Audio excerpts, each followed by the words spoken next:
గం గణపతియే నమః. శ్రీ గురుభ్యో నమః. శ్రీమాత్రే నమః. జగద్గురువులు శ్రీ శ్రీ ఆదిశంకరాచార్య విరచిత కనకధారా స్తోత్రం యొక్క 2వ శ్లోకాన్ని యొక్క అర్థం సూక్ష్మంగా తెలుసుకునే ప్రయత్నం చేద్దాం. శ్రీమాత్రే నమః.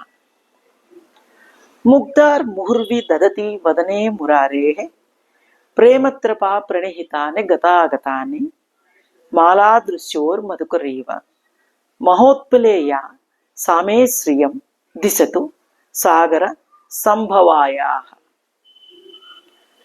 గొప్ప నల్ల కలువయందు మొదటి శ్లోకంలో విష్ణువుల వారి శరీరం నల్లనిదిగా ఆచార్యులు వారు వర్ణించినారు. ఇక్కడ విష్ణువుల వారిని గొప్ప నల్ల కలువ వలె వర్ణించినారు.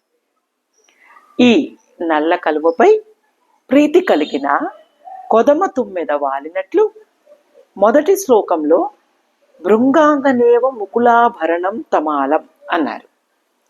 ఇక్కడ మహోత్పలే మధుకరీవ అని వర్ణించినారు. ఈ వర్ణన శ్లోకం పారాయణం చేసేటప్పుడు మనసులో నిలిపి చేయాలి.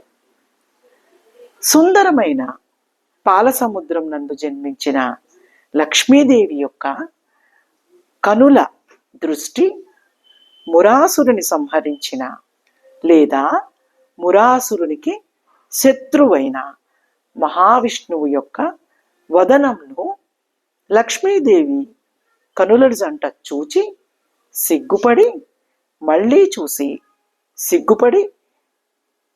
సిగ్గుపడిన కన్నులు సిగ్గుతో ప్రేరేపించడమైనవి. ఇలా అమ్మ లక్ష్మీదేవి కనులు సిగ్గు కలిగి భర్త అయిన విష్ణువుపై రాకపోకగా సాగుచున్నది.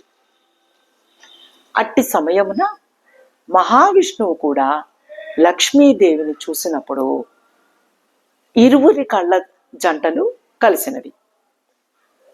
అమ్మ లక్ష్మీదేవి ఇంకా సిగ్గుపడి చూపు మరల్చుకున్నది.